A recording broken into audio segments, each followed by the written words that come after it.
Our final award for tonight, which will make Ustad Nouman Ali Khan very much happy. They're still hooting. The final award is Youth Icon. I'd like to call Mufti Menk to come here and share some amazing stories about his best friend, Ustad Nouman Ali Khan.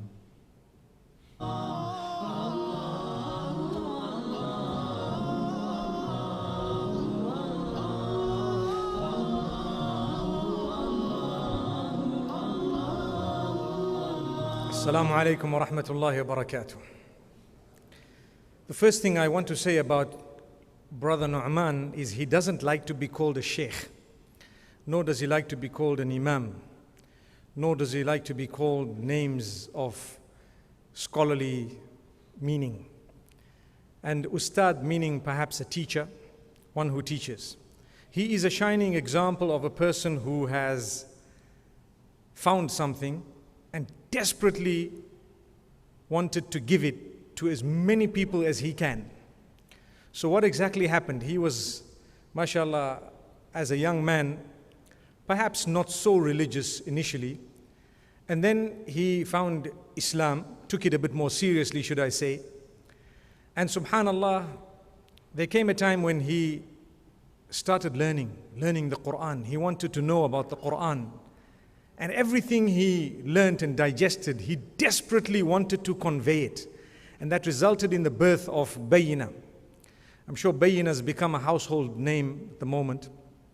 And mashallah, from there it grew and it continued growing. And mashallah, now Bayyina TV as well. So many scholars are a part of Bayyina, and they have so many different programs, subhanallah, to reach out to teach the masses the Arabic language primarily. And in order to learn the Quran, the Arabic language that is being taught would give the person the ability to understand the words of Allah subhanahu wa ta'ala. So courses were developed and they were improvised and they were made, better as time passed. And so many students online, I don't even know how many, to be honest with you, but thousands of students benefiting, many of them saying, wow, this is one of the best Arabic language teaching programs that you have. With that, explanations of the Quran, mashallah, I'm sure all of us probably have at some stage benefited from this, or are still benefiting, or our family members, or perhaps those whom we know. And subhanallah, if we take a look at this khidmah or this service to Islam, it's really great. The first time I heard Nouman Ali Khan was, you won't believe it, on WhatsApp. Somebody forwarded me a message and I'm thinking, who's this guy? Like Sa'ad Taslim said, we're expecting to be taught by a person who's dressed in a specific way. So when you see a person, appearing with a shirt, and at that time he used to have half his sleeve rolled up, do you remember those days? Half his sleeve rolled up, sitting with a group of youngsters and telling them. And I listened initially to a few sentences. And this was my habit because, we don't have the time. To be honest with you, us who are seated here, we get along and so on, mashallah, we support each other, but we don't have the time to listen to each other's lectures. If you tell me, have you ever heard a full lecture of one of the speakers, I might have to disappoint you. But I've heard clips, I've heard messages, I've heard things, I've heard, but to be able, I wouldn't expect any one of the speakers here to have sat and listened to an entire talk of mine. And I normally tell people who organize a lecture of mine to say, the other speakers, please allow them to leave while I'm talking, because, these are honorable speakers. They have perhaps greater knowledge than I do. And for me to come and bombard everyone, and they're sitting there listening and feeling bombarded, I don't think it's right, So someone sent me a clip. If I'm not mistaken, one of my children sent me a clip. It said, listen to this dude. And I'm like, dude? Okay. And he had some message regarding the Quran and how its translation and so on. And I heard a few sentences and I just let it happen. I let it pass, in the sense that if I didn't comment and I didn't say something, they knew, okay, that means it's okay. We can listen to this. And I felt like I felt when I heard or when I hear a lot of the sheikhs, and I can tell immediately, okay, this person's not, saying something that's terrible or bad. They're teaching the Quran, they're teaching the meanings of the Quran, they're teaching the Arabic language, and subhanAllah, they're a young person, motivating others. And mashallah, I'm glad, I'm so happy. I make a dua for whoever it is. That time I didn't even know the name. Whoever it is, that Allah grant them success and grant all of us success. And subhanAllah, as time passed, I got another clip sometime down the line and a third one. And I got curious, who's this guy? Where's he from? Or he's from the States, you can hear it in his accent, but I'm sure he's Pakistani or Indian or something, Okay, his name is Nouman Ali Khan. Okay, that's the case, I'm sure he's Pakistani originally. Well, I was right, subhanAllah. And amazingly, later on, we happened to meet for the first time at the Dubai Peace Convention. And this is why I always seize the opportunity of these type of conferences or conventions or get-togethers to meet. It's good to get to know each other. It's good to be able to ask each other a few questions, to be able to learn from each other's experience. And I know whatever I said earlier about myself would have really resonated or would have come across to the other speakers in a way that they would be able to relate to what I'm saying. So mashallah, Ustad Nouman has achieved a lot. He's achieved a lot, mashallah. And I do know that he is a person whom you can talk to. He also accepts constructive criticism. Should I say correction? If you were to address him and explain to him that, you know what, I feel that this perhaps requires correction, something of this nature, he's a person who would listen to you. He would take it in. He would understand what you're saying and he would take it on board. So mashallah, it's this type of humbleness that we need in the ummah. And like I said earlier when I spoke, that this habit is something that I've had, and I love all those with the same habit. Someone I can really tell that, you know what, brother, this is what I feel. If you did it, it would result in improvement. And I feel stay away from this or don't do that and so on. Allah has blessed him with a beautiful understanding, and Allah has blessed him with a method of teaching the Arabic language and at the same time the Quran. And I'm sure you know of the series Amazed by the Quran. There's so many other story nights. These things have become very popular.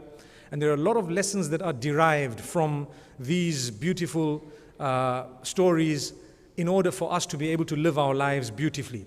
So mashallah, Ustad Nouman, I call upon you to present you with this award. And barakallah feek, may Allah bless you in everything you do and grant you goodness and strength and still continue to use you to serve the deen in every way. And I'm sure the sound you hear is testimony to your popularity, not only here but across the globe. May Allah make it a means of our entry into Jannah. May Allah forgive our shortcomings and grant acceptance to the good that we've done. Ameen.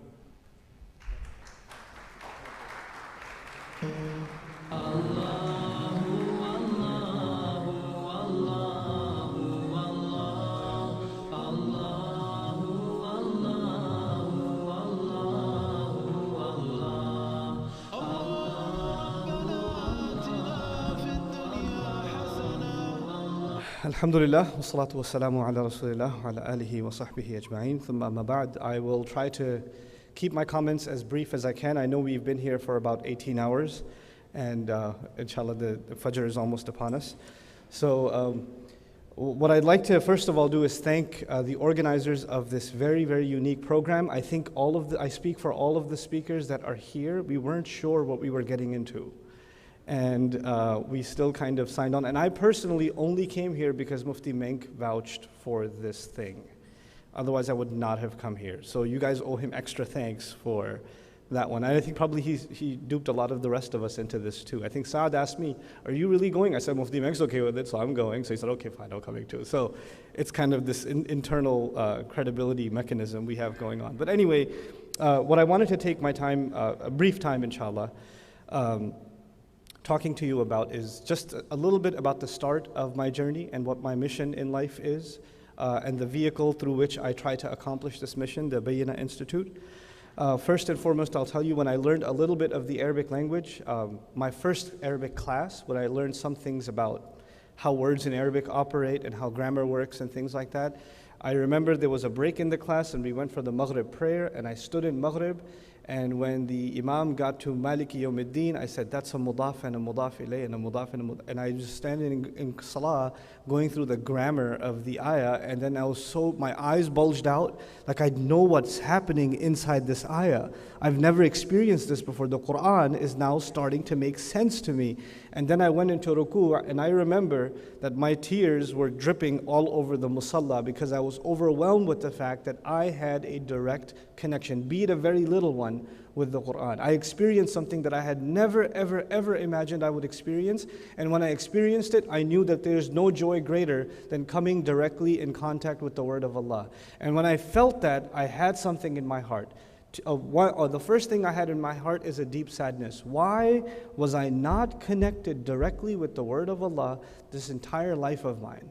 Up until that point, at the age of 18, why did I not know that I could feel this way when I'm praying? For every word that Allah has given you and me, this final revelation, this last message that Allah sent to humanity, His loving words, risalati Rabbi, that He sent to you and me, that we're supposed to stand, drop the world, leave it all behind, just stand there, and it's just us and His words. That's all there is. The world is gone. And yet I don't know what that means. I don't know what He's saying to me. And even if I got a little bit of it, it moves me so much, it changes my entire life. When I felt like that, on the one hand, there was a profound sadness at what I've been missing. And on the other hand, there was a profound excitement about every next word, every next ayah. I can't wait. I can't wait. In the beginning, there's this overwhelming feeling that that I want all of it. But you can't. The word of Allah is too big. It's infinite in its wisdom. You can spend your entire life, this ummah will spend its entire career pondering over the wisdom of the word of Allah, but we'll only get drops. That's all we will ever have. And then the second thing that I felt is that if I have tasted a little bit of this, man, if I can give somebody else this gift, if somebody else can just taste the Quran, their life will change. We talk about the problems in this ummah. We talk about how we're humiliated in the media. We're humiliated politically, economically, socially, in the education systems. There's corruption on every level. There's problems inside our families. There are so many, there are so many things to be negative and depressed about when it comes to this ummah. But then you think about these people, the Quraysh, like these people that were in the middle of a desert that wasn't even on the world map. Like they were surrounded by empires that made their mark in history and nobody even knew who these people were. They were insignificant. To the point where in Surah Yasin, Allah Azza wa Jal says, لِتُنذِرَ قَوْمًا مَا أُنذِرَ أَبَاؤُهُمْ. He mentions them in Nakira, so you can warn some nation whose ancestors weren't even warned. Like they were insignificant to Allah, even in the record of history. And yet Allah takes these people, and in 23 years of this messenger's, like a portion of this messenger's life, sallallahu alaihi wasallam, He delivers the Quran to them. And in those few years, a group of people has risen because of the word of Allah that changed the map of the world. A group of people has risen because of whom you and I are sitting here today, because of that word of Allah that transformed them. At the tarbiyah of the Messenger of Allah sallallahu alaihi wasallam.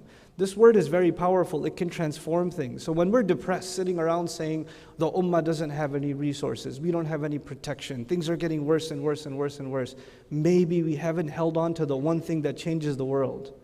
Maybe we just haven't held on to the word of Allah like we should have. And so my mission became, I just want to learn more and more of it, and I know I'll never know all of it, so whatever little I learn, I just want to share with somebody else. And that eventually led me to leave my technology career. I was a design director at a company. I was actually hired full-time in the tech industry in third year of college. I didn't even finish college, I had job offers. And I started working part-time, or I started working full-time and going to college part-time, and my employers were paying for my college education. And by the time I was 20, I was in a directorship position already at my company. I was leading a department of eight employees. And the career was going just great, but on the other end, this thirst inside me to just want to do something with this Quran and whatever little I've learned. First of all, I didn't get enough time to learn, and then I just really wanted to teach. even though I had never taught anything before. And I was a terrible student. I was horrible in college, absolutely horrible. I'm good at work, but I'm not good at studies. But Allah made Arabic easy for me, as He makes it for anyone who makes the intention to come close to Allah's word. People would come and ask me when I would be giving like a halaqah or a class in something. This is like in early 2000 or even 1999. Sheikh, where did you study? I was like, Queens, New York. I didn't go anywhere. Like people start talking to me in Arabic, like I went to some exotic location to study the deen. I wish I did, but I couldn't afford to. But I want to get back to my point and not digress.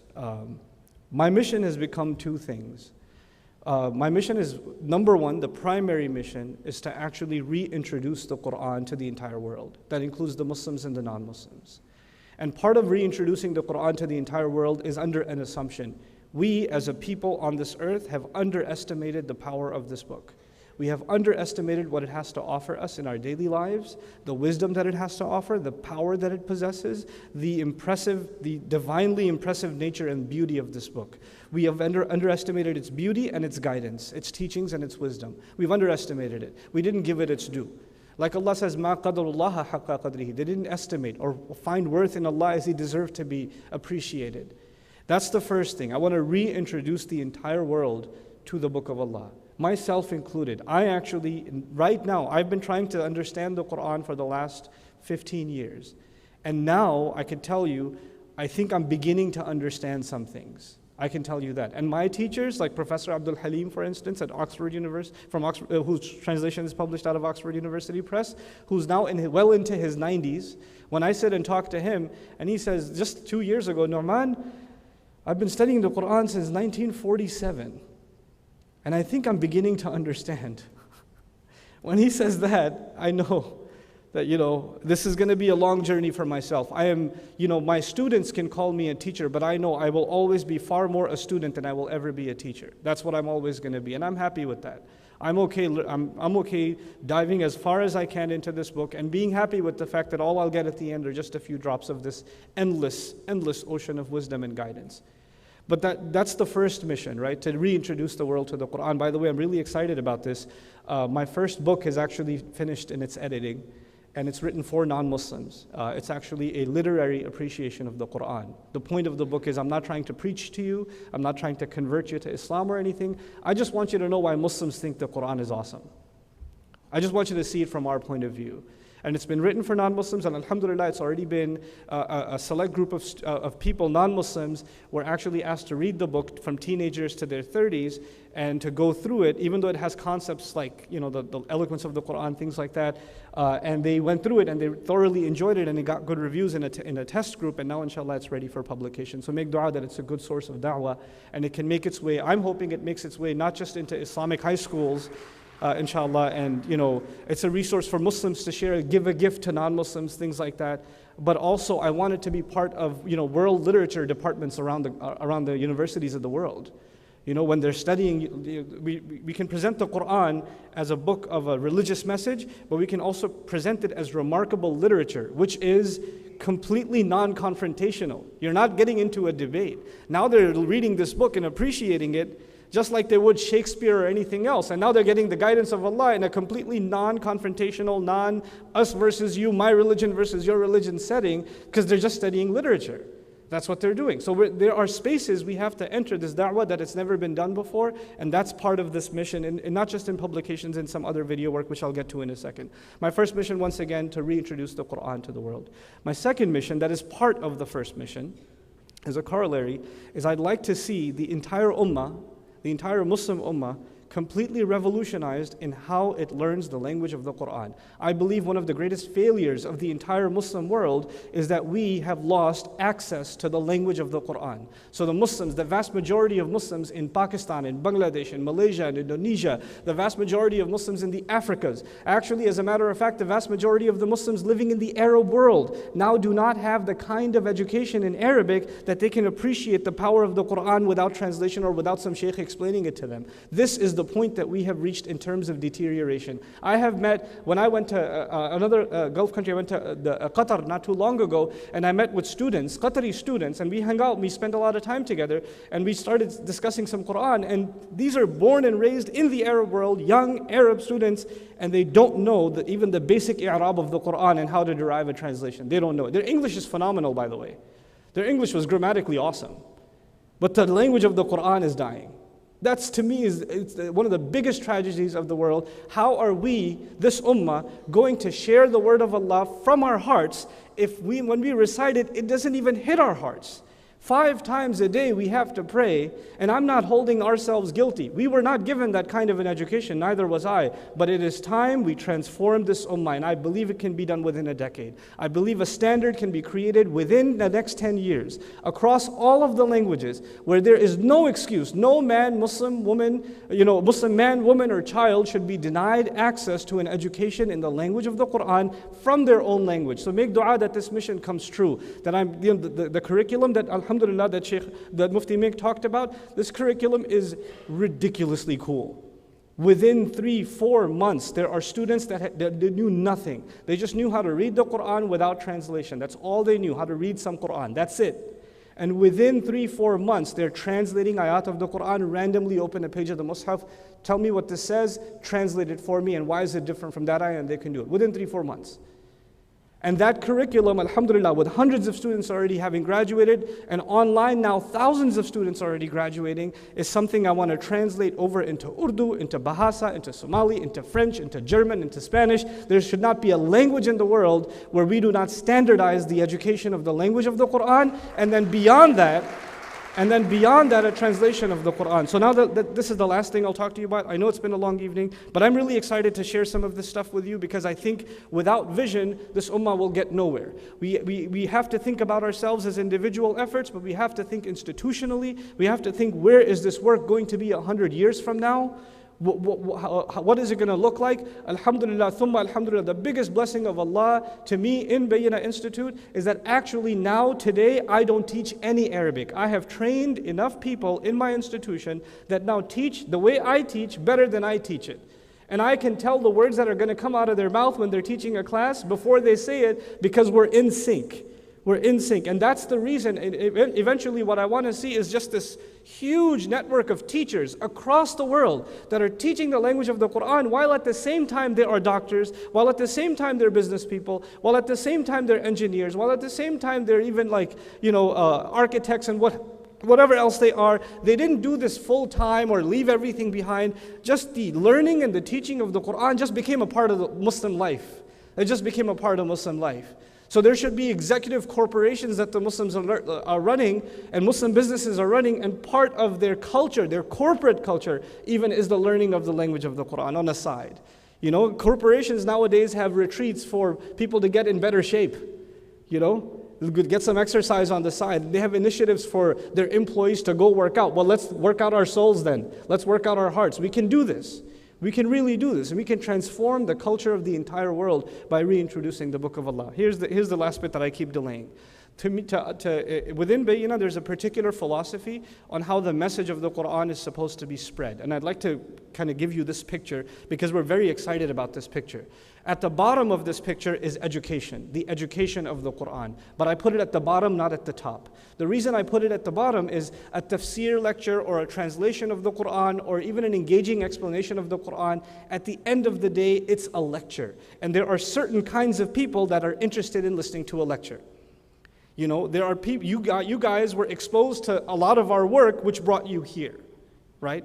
And there are tons of your cousins, your friends, your coworkers that will never come here, that wouldn't even be interested. They wouldn't know who I am, etc., right? They wouldn't know who Mufti Menk is. They're not watching Islamic videos online, right? You and I, all of our du'at combined cannot compete with a single music video. We can't.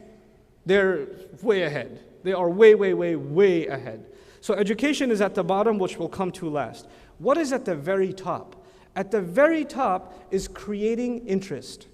How do you get somebody interested? How do you reach people that will never look for you? You'll have to go look for them. See, da'wah is different from tabligh. Da'wah is actually going out and inviting someone who otherwise would not have come. How do we get to those people, right? Right now, our spheres are the masjid or these Islamic channels and these Islamic outlets, but we have to think way, way, way beyond this. We have to go way out there. And we have to now start influencing people in mainstream media. I don't even say we have to produce Islamic films. We have to start influencing Hollywood. We have to start influencing Bollywood. We have to go to those people and start getting inside their heads. They plant messages in their films. They plant messages in their documentaries, And now it's time that we go engage them and change the narrative, even if it's not going to be an Islamic film. I don't say that this film is Muslim or Islamic. I say that it's, but I had a little bit of a poke. And what they were going to say about the Muslims has changed. Because that's going to reach the number of people that I can't even touch. We're going to have to get into creative media. We're going to have the best comedians, the best talk show hosts. We're going to have people more charismatic than Jon Stewart. We're going to have this kind of media that people actually want to listen to, that they want to hear, that they don't even realize that they're getting Islam and they're getting Islam. That's the level we have to reach, and we have to begin now. There's no time left. There's no time left. The very face of the Islamic media strategy and influence has to change. That's the first part of it, engagement, or how do you create interest? And so some really interesting work is being done in that regard. Alhamdulillah, I've actually had a chance to meet with a few movie producers that shall not be named, that are just coming and asking, hey, so I'm making this movie, it's not an Islamic film, but there's some Muslims in it. I wanted to ask your opinion about some stuff. Like, okay, let's talk. They're going to make their movies anyway, by the way, whether they ask us or not. But we have a chance to now penetrate in those spaces and have a say, at least a say in some of those spaces. And this is very indirect da'wah, but it still is da'wah. It still is da'wah, in fact. The space underneath that is actually a minimal Islamic messaging. I think a lot of you are familiar with videos that I may have done that are animated, that are maybe 2 or 3 minutes long, and some of them are 1 minute long or less than a minute long, Why is limited, interesting content necessary? When you guys get sent a video on WhatsApp that's 3 minutes long or 4 minutes long, if you see 4 minutes, that's too long. You know that, right? When you press play, you look at the timer, and it goes to 4 minutes, you're like, yeah. If it's like 35 seconds, 45 seconds, 1 minute, 2 minutes, you might be able to tolerate through this. Gone are the days of a 45-minute lecture, brothers and sisters. Those are for people that just really want to enjoy their sleep at a lecture hall. That's for them. For the rest of the world, give me something in 2 minutes and it better be good. Because I'm going to decide in the first 5 seconds. There's actually a 5-second rule. Facebook told me when I went to Facebook headquarters, they told me there's a 10-second rule they have. They actually don't count a hit as a hit until it's been 10 seconds. Because the user is going to decide whether or not this is worth watching within the first 10 seconds. So first 10 seconds better be good. They better be good, and they better capture someone. So if they begin with Inna alhamdulillah alladhi nahmaduh, when is that pause? That's not going to go anywhere. We've got to get people in quick, short, engaging messages. And from there, you funnel people, you attract people into something that is more engaging. When they become a little bit curious, then they want to know a little bit more. Then they might be able to listen to something that's 20 minutes long. And from there, they might want to learn some more, and they might begin their journey into learning. I'll leave you with one story, and I share this one story with you because I have a business philosophy. And a lot of times I treat my organizational work as from a business point of view. Maybe it's my fault, I went to business school. But I'll tell you something. So some of you are familiar with the story. It's the story of my friend John, he's an ex-Navy SEAL. He lives in Japan. His father lived in Japan, and his grandfather lived in Japan, and they went to Japan during the World War, the Second World War. And his grandfather was stationed there, and he's a preacher. And they set up churches in Japan. They learned Japanese, and they preach, their congregation in Japanese there. And he raised his son, sent him back to the military, and came back and became a preacher in Japan also. And the grandson went and became a Navy SEAL, came back, and he's a preacher in Japan. 3 generations of preachers. 3 generations. You guys remember not too long ago there was a shooting in Paris?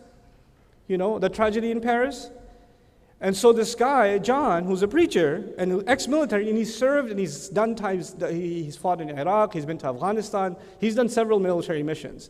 And he as a preacher, he wants to know how to talk to the Muslims about Islam. So he needs to know how can he prove to them that this is a violent, evil religion. So he's watching this video of a preacher who's telling him how violent Islam is, and they're proving it from the ayat, verses of the Quran. They're quoting ayat of the Quran, and they're showing you how violent and evil it is. And he's listening to this stuff, and he's taking notes, and he's saying, man, this preacher sounds really angry. Preachers aren't supposed to be nice, but he sounds really angry. And for some reason, under his video, my khutbah on the shootings was related to it. So the next video he watched was my khutbah. He's like, oh, Muslims talking about the shooting? So he watched my video, and he became curious. And he started watching a series of videos of it. He just started looking me up, like, who's this guy? And then he signed up for Bayna TV. And then he went through, on Bayna TV, I translate the entire Quran in video. But I take a little bit extra time explaining the Fatiha. So he went through the Fatiha. By the time he got to Ihdina as-Sirat al-Mustaqim, he told me when he got to Ihdina as-Sirat al-Mustaqim, his heart had already accepted Islam. And when he got to, listen, no, I gotta finish the story. It's a good story. So he does this, and he decides to go through the entire video translation of the Quran with explanation. This is 300 hours, folks. He goes through the whole thing. Then he goes through the whole thing twice. And as he's going through the whole thing twice, he sends me an email. Excuse me, I live in Japan. I have a 3-hour commute every day. My phone has run out of data because I keep watching your videos. Can you reduce the file size of your videos because I can't afford the cell phone plan anymore because I'm watching this many videos. I'm stuck at Ali Imran for the second time. So I wrote to him, what do you mean Ali Imran for the second time? He says, I went through the entire Mus'haf already and I'm on the second time. Then he told me in the beginning, I'm not Muslim yet. So then I said, could you please give me your phone number? I called him, I talked to him, and I said, so you're not Muslim yet. What's that about? He goes, I don't know, I was like, what are you waiting for? Let's just do this. Let's just do it. Come on, you got through the whole Quran. You know it's true, right? He goes, yeah. And he took Shahada. He just took Shahada over the phone. And then he came and met me in Texas. We hung out. He's scary. He's a Navy SEAL. Scary guy. But this is one person. This can be 100 million people. There are 100 million people out there. There are 200, 500 million. There's 1 billion people out there with good hearts. They just never got exposed to the Quran. They just never got exposed to it. We have an opportunity to change that. 30 years ago, you would have said, oh man, the big TV stations and Hollywood and movie media productions, they have all the control. They know how to reach people. We have no access. Now we do. It's an equal playing field. You just got to know how to play the game. That's all it is now. We have to put our best minds, our most creative minds, our most intelligent minds. We have to have these young people that are sitting in the audience. It's really dark. I don't even know if there are young people here. Maybe it's only old people. But if there are young people here, you guys need to be studying marketing, social media strategy. You're supposed to be studying media strategy and bring these talents. And you're supposed to be the top minds in these spaces. So you can bring those talents into Islamic work so that we can dominate this space. We can dominate. It's a shame that when you Google anything about Islam, non-Muslim links come up first. That's a shame. We're 1/5 of the world's population and we can't beat Google searches? Come on, guys. We got a lot of work to do. We have a lot of work to do. And Allah has opened the playing field. This needs to be done. And I honestly, genuinely believe that when the ummah starts holding on to the book of Allah, وَلَن تَجِدَ مِن دُونِهِ مُلْتَحَدًا, the promise of Allah in Surah Al-Kahf, you will not find any refuge other than it, meaning the Quran. When we hold on to this, we will have protection. Allah will give us protection. And all of our problems will start disappearing. So let's re-engage the book of Allah Azza wa Jal. I'm asking all of you to make dua for this noble mission. And I'm praying that Allah Azza wa Jal gives me the opportunity not just to spread the knowledge of the Arabic language, but also train young people so they can share the message of the Quran across the world in their own circles, in their own ways. And they're all networked and connected together and reflecting and learning the book of Allah together. Jazakumullahu khairan. Thank you so very much for this honor and for this evening. Assalamu alaikum wa rahmatullahi wa barakatuh. What is iMurshid? Today you saw iMurshid actually. I can assure you, you can go through all the YouTube videos, but what you have seen here, you have not seen ever before. You have seen these scholars pouring their heart out and telling you what exactly takes in daily life for what they are now. All good things have to come to an end. I'd like to thank all the brothers and sisters for attending this show. Sorry it took a little longer than we planned. I would like to apologize to all those people who are doing an amazing, amazing job across the world, but we can't get them all here at one time. But we promise that next year, 2017, we would have doubled the names on our list, and we will add more nationalities and more languages on our list. I'd like to end this beautiful ceremony by these great words from Quran. Bismillahir Rahmanir Rahim, Alhamdulillahi Rabbil Alameen, Ar-Rahmanir Rahim, Maliki Yawmiddin, Iyyaka na'budu wa iyyaka nasta'een, Ihdinas sirata mustaqim, Sirata allazina an'amta alayhim, Ghayril maghdubi alayhim waladdallin. Ameen.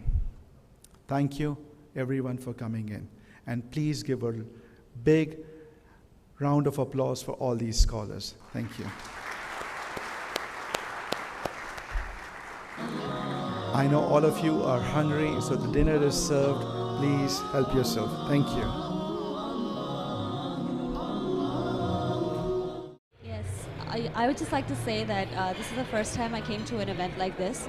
I've always wanted to meet and see in live Mufti Mink and Nouman Ali Khan, but I just never got the opportunity to until I saw this event coming up, and I said, sure, I have to bring my kids, I have to come by myself, and I have to bring them, and they all enjoyed it. Yeah, it was really informative. I really got inspired. It was really nice. I loved it. Food was very nice. Everything was very nice. I was always a big fan of Nouman Ali Khan and Mufti Mink. I always wanted to be like them, and it was great fun with them. I had fun and I enjoyed. Thank you. Thank you so much. The event was actually very amazing. It wasn't what I expected. It got very personal and very intimate, which I thought was amazing. I've been to many conferences, many lectures, many events, and this was something very special tonight. So I'm glad to be a part of it. I think this kind of event was one of its kind up till now. Definitely. Do you think more should happen around the world, if not Dubai, later on? Without a doubt, yes. We need more things like this. We need people to see this side of da'wah and education and teaching, so definitely. Very good. And tell people about a bit about your start or journey, because some people my journey is it's a long journey. It's a long story. But I basically transitioned into Islam after going through some stuff. It's a long story. It's hard to tell right now, but if you search for me online, you can find that story. I told that story online a couple times. So just search for my name on YouTube, Facebook, it'll all come up. Perfect. So people already know then where to find you on social networks. Yeah, definitely. I'm on Facebook, I'm on Twitter, I'm on Instagram, I'm on Snapchat. I don't think there's a single social media site that I'm not on. And it's all Sa'ad Taslim. So just search for Sa'ad Taslim and it'll come up. Thank you so much. Thank you. Thank you for having me. Jazakallah khair. Yeah, Assalamu alaikum. My name is Kashif. To be honest, I have never attended this kind of events before. It was a very nice, wonderful experience for us. And I believe that we should promote this kind of events more. And we should organize this kind of events so people should have an awareness of Islam more about this. All the guest speakers which showed up, did you know about all of them, or did you get to know through these events and stuff? To be honest, I wouldn't lie. Nouman Ali Khan, I was familiar. And recently about Sheikh Saif, I was aware. Rest of them, I never heard about them. But now I came to know about them. We should follow those guys. It's a pioneer for the Islam. We should follow about this, and they are the key for Islam to promote and all. So you're willing to attend if any such events happen again? Yeah, definitely, sure. We want that. We should, even from my end, whatever I can promote to others, I will ask others to also come and join and attend this kind of seminar. It's really good for the Islam and the point of view. Thank you so much. Thank you. My name is Samah Safi Bayazid. I'm a filmmaker, and we are here for the Inspiration Series. Alhamdulillah, it won the award of the most creative project.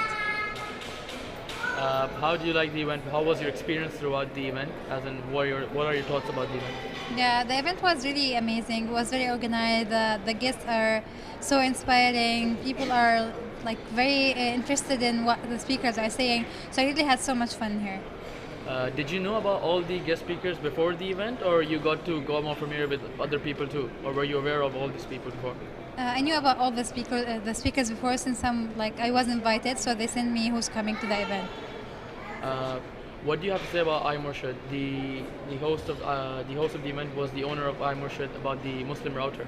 Yeah. Do you have any opinion about that or thoughts about that? Inshallah, he's amazing, and he's so passionate, and this is what I like about him. That he's so passionate about what he's doing, about like iMurshid and collecting or gathering all these Muslims icons in one place. This event was one of its kind. It hasn't happened before. Would you encourage these events more to happen in different parts of the world, in US or UK somewhere? Would you suggest?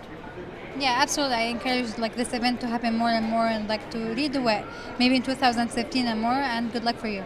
Thank you. Bismillah, assalamu alaikum wa rahmatullahi wa barakatuh. So I just finished with the first Dawah Awards here in Dubai, and honestly speaking, it really blew my mind, personally speaking. It was not what I expected. It was far greater, far more empowering, because the speakers, for one thing, they shared personal messages, something that they never ever shared, probably in public, in conventions and in lectures, and it was very, very insightful for, especially as youth, looking up to these speakers, to see that, you know, they're just like us. They go through difficulties and trials and tribulations, and you know, at the end of the day, they still achieve so much success in da'wah and as Muslims. And inshallah, may Allah give them a great reward in the hereafter. So it's really an inspiring event, and it's inspiring for us as youth as well. So, you know, as awards, you know, we can focus on something. You know, one day I want to get an award like this. So for the youth out there, it's a fantastic venture, and hopefully looking forward to more of the work from iMurshid and the team. And for me, it was a great networking event as well.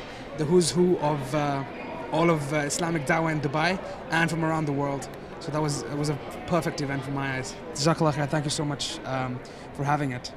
Assalamu alaikum. This is Mursaleen Pirzada from the Icda 2016 in Dubai. It was an amazing event. It was amazing to see so many scholars come together for this cause. It was hard. It was so emotional for all of us, especially to see Yusuf Estes and Nouman Ali Khan cheering up on the stage.